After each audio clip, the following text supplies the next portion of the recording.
Welcome to another episode of Equity Mates on AusBiz. It is Monday, we're back and very excited. My name is Bryce and as always I'm joined by my equity buddy Ren. How are you going? I'm very good, Bryce. Great to be back for another week. Yes. If you're in Sydney, like we are, happy Freedom Day. Yes. We got here. We made it. If you're in Melbourne, we're thinking of you and we hope you get there soon. And Canberra, I think they're in lockdown as well. Maybe. Everywhere else around Australia and the world, if you're in lockdown, we're thinking of you. But look, it's an exciting day for us in Sydney. It's a sad day for Bryce though. You probably can't see it on camera, but he's carrying an injury. I am carrying an injury, Ren. An injury sustained at a picnic, Yes. Perhaps your last picnic. Perhaps my last picnic, sustained trying to attempt a one-hand cartwheel. As you do. As you do. And have bust up my ankle. So really throws my golfing career in jeopardy. Yeah, and the question on everyone's lips is, did you complete the cartwheel? I completed majority of it. Apparently it looked epic, except the landing. Okay. Sort of like a gym routine. If you kind of look amazing in the air and then stuff the landing, it's kind of like, oh yeah, that looks all right. Sure. Anyway, we're not here to talk about me doing one-arm cartwheels. We are here to talk about equities and markets. And Ren, we always, not always, but we often do get sucked into talking a lot about what's going on in the States, big tech companies, everything that's going on over there. It's hard not to, given the size and the excitement of some of the companies. However, today, we're going to be taking a different geographic lens and having a look at some of the big unicorns coming out of ASEAN. Yeah, some of the most exciting companies are right on our doorstep. Yes. And yet no one's talking about them. Very few people are talking about them. Yeah, we've spoken about a few with Mary Manning on the show before. Go and listen to that if you want to have a bit of an idea of what's coming down the pipeline. But we're going to go through some of the unbelievable companies that are coming out of Southeast Asia and some of the industries, but also discuss why we're not seeing the listings here in Australia. Yeah, we'll get to that. I don't want to blow the lid on that one though. Yeah. But look, some of these names, Southeast Asian unicorns, you probably have heard of. Gojek, Indonesia's ride sharing app. Grab, which is a sort of Southeast Asian super app. Everything from food ordering, ride sharing, payments. Sea Limited, which just listed or is just about to list over in the States, is a big e-commerce platform. There's a number of big names that you probably have heard of, but under some of those big names, there's a whole ecosystem of startups developing, and a lot of them are reaching unicorn status, which is a private startup valued at $1 billion or more. Yeah. Which is impressive. It is. And Credit Suisse have just released a research report that sort of profiles who these companies are, but more importantly, what are some of the big trends that are really driving this growth and what that could mean for the future of some of these companies. And it's a pretty compelling story. And so it's a story that I wanted to bring to AusBiz and bring to the table today. Let's start with the numbers. Okay. So the rate of unicorn creation, new private companies reaching that $1 billion status, is just rapidly increasing. 2018, there was one new one. One new unicorn. Okay. Yeah. This is like the year they become unicorns. Okay, gotcha. Yeah. So 2018, there was one. 2019, 5. Okay. 2024, 2021, 19. 2024. Is that what you said? Yeah. 4. And then 4 19. Yeah. in 2020, and then 19 in 2021. Wow. Yeah. Wow. And in terms of the age of these companies, are we talking these companies were started 40 years ago and only just hitting, or are we looking? Yeah. So like, is 2021 an outlier? Yeah. The 77% of the companies that have reached unicorn status, there's 35 that Credit Suisse wrote about. 77% of them were launched between 2011 and 2020. Also fresh, pretty fresh. Pretty fresh, but also like they're reaching that sort of maturity point, between a couple and 9 years into their lives. So this isn't 40-year-old companies that have reached $1 billion status. These are new companies, technology-driven companies that are getting to that point. And is the reason for this increase, I guess, in more unicorns reaching that $1 billion, is that just by nature of the transition of these economies? Are there some driving factors? Great question. Thank you. It's almost like you're following along in the notes. So I think the first thing to note is that the last decade, there's been massive inflows of venture capital and private equity funds which always helps valuation. Yes. But one of the big drivers, one of the big things to pay attention to is smartphone penetration. And, you know, a lot of these companies have been able to skip a step forward and go straight to app-based and really benefit from the rollout of smartphones across the world. 91% of the Southeast Asian region now has a smartphone as of 2020. Wow. So, you know, that is just opening up huge numbers of users that were previously sort of inaccessible to internet companies. And you're meaning this, you say skip a step, but you're meaning these are companies that are just building pure mobile-based businesses. Yeah, if you think about a lot of American technology companies, they started desktop-based software, and then they moved to mobile first. Yeah. Whereas a lot of these companies are mobile first because their users are mobile first. Yeah.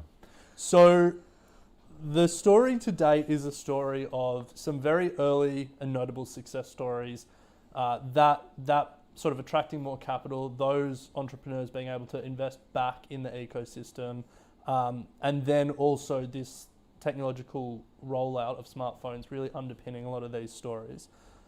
But the demographic story going forward is a really interesting one, because if you're thinking about regions of the world where some of these tech companies can really take off, Southeast Asia is one to watch. So 58% of ASEAN is under the age of 34. 242 million people in ASEAN will enter the 25 plus age group and likely the workforce in the next 15 years. Wow. So just huge numbers of young people reaching working age. Which then also would improve their level of discretionary income, et cetera, et cetera. Yeah.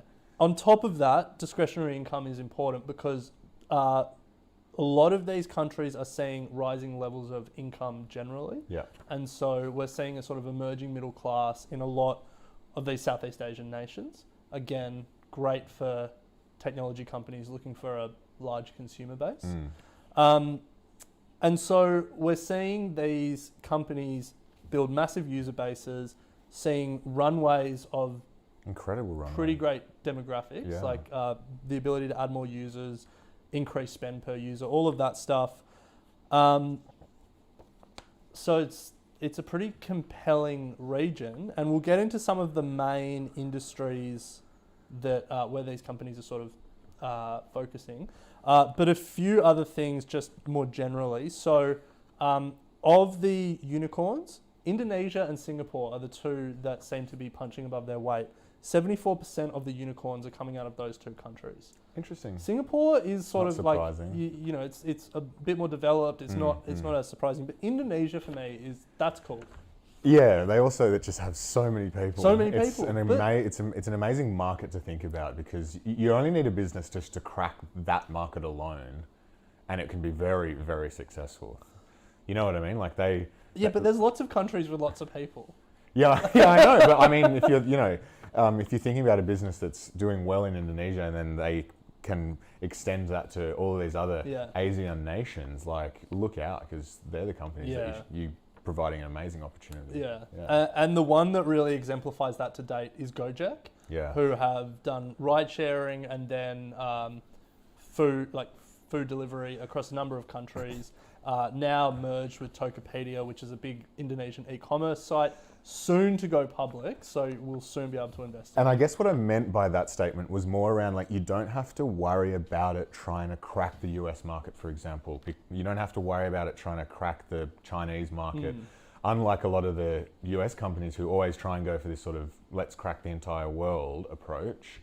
If you're cracking ASEAN, population there. Yes, huge numbers. Huge. Yeah. I guess it's like Mercado Libre in South America. Yeah. They are not trying to crack America. They are more than happy to be the e-commerce platform of choice across South America. Yeah.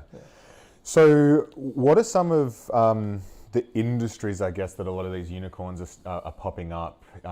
Is it all tech, or is there a bit of a spread? So there's a bit of a spread, but all underpinned by tech. Fintech, 26%, so the biggest category. E-commerce, 20%, and then logistics, 11%. Logistics is a really interesting one, so we'll get to that in a second.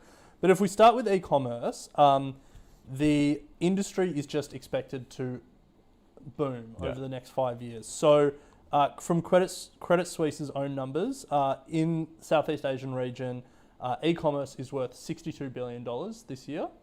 By 2025, they estimate it to be worth $238 billion. So about 4x in 4 years. Wow. You take that. You definitely take that. Google and Bain have estimated that this year alone, 40 million new internet users came online in the region. So again, just that story Twice of that Australia's population. Yeah, just that story of more and more users coming online. So two of the largest players, Shopee, which is Sea Limited's platform, and then Lazada, which is either owned or it has investment from Alibaba. And Tokopedia, which is now part of GoTo, which is Gojek and Tokopedia, is also a massive presence in Indonesia. So there are a few names to look at if you're interested in that trend. I am mindful of the time, so let's rip through these. I think one more worth touching on is the EdTech. Yeah. Very interesting. Yeah, so a third of ASEAN's population is in schooling age, which is defined as 5 to 24 years. So I guess including tertiary education. EdTech businesses in Southeast Asia saw a 3 times increase in deal value between 2018 and 2019, so in a year. Wow. I don't think there's any unicorns in this space yet, but just a lot of investment in this space. Yeah. It's an area that we don't hear a lot of here in Australia. No. Yeah. The next one that I think is quite interesting is logistics. So logistics is critical for e-commerce, obviously. Yes, sending parcels. Yeah. And Southeast Asia, I haven't done a survey of the world, but I would have to say it's up there with the most difficult part of the world to run logistics. Yeah. The region has more than 25,000 islands. There you go. Yeah. So, solve that nut, crack that nut, and you're doing very well. Yeah. Credit Suisse had some numbers. So logistics costs as a percentage of sales in the Philippines, 27%. So, 1 in every $4 in e-commerce is going to the logistics cost. In Thailand, it's about 11%. Wow. So, it's a really difficult problem to solve in the region. Difficult and quite localized, I would imagine. You're not going to get a not have full DHL infrastructure or everywhere. a toll or exactly. a FedEx being like, this is going to be our specialty. Yeah. There will be local solutions to this problem. Yeah. So Ren, what I'm hearing is there's a lot of excitement, a lot of huge opportunity. The runway is massive. The growth opportunities for these companies is huge. I'm getting quite excited about the opportunity. Yeah. Where, some of these big companies are going to be listing. Are we going to see them list in Australia? Yeah, well, this is my gripe. So we should say, before we get to my gripe, if you want to read the Credit Suisse report, I'm sure you could Google it, or you can jump on our website and we've posted the link there. So if you want to read about these 35 companies and what they do, equitymates.com. But yeah, they're right on our doorstep. Indonesia is right there, all of Southeast Asia, and yet all of these companies, or at least the ones that are choosing to list so far, are not coming to Australia to list. They're going over to the States. ASX, if you're out there and you're listing, opportunity is knocking. Yeah, and you're missing it. Yeah, Sea Limited is on the New York Stock Exchange. GoTo, which is the Gojek and Tokopedia merger, is pursuing a US listing. So the ASX, they're not there yet, so maybe try and get them. And then Grab is merging with a SPAC over on the NASDAQ.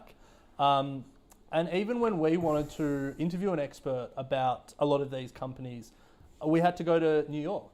We didn't actually physically go there. But David Halpert from Prince Street Capital, who's an expert in a lot of these companies, but his fund is New York based. Yeah. Again, it's like Australian fundies. Right there. Some of these companies incredible. Yeah. Australia is complaining about without immigration, where like Coles and Woolies and stuff are saying our growth is going to slow because that's where our growth comes from. Look at these countries. Like they are just growing incredibly quickly, incredibly strong demographics, incredibly good companies coming out of the region. Let's talk about them more. Let's celebrate them and let's get them listing in Australia. Yes. Look, so if you would like more information and you're excited as us, definitely go back and listen, as I said at the start, to Mary Manning's episode. She came on to talk about why the IPO pipeline is so hot from memory. Yep. And we've also done another one titled Why the Asian Opportunity Cannot Be Ignored. I can't remember the guest, but there's so much going on in the space, as Ren has just pointed out. So do not overlook this opportunity. And Ren, I think you're right. We should devote a bit more time on AusBiz to chatting about these amazing companies because it is pretty phenomenal. These growth rates are 4 times in 4 years. Like, you're not going to see that very often in very many places. So a lot going on, but that does bring us to the end of our episode today. We're here all week. If you would like to know more about what's going on at Equity Mates, head to equitymates.com. You can send us an email at contact@equitymates.com. Otherwise, Ren, we're back tomorrow. So we'll see you then. Sounds good.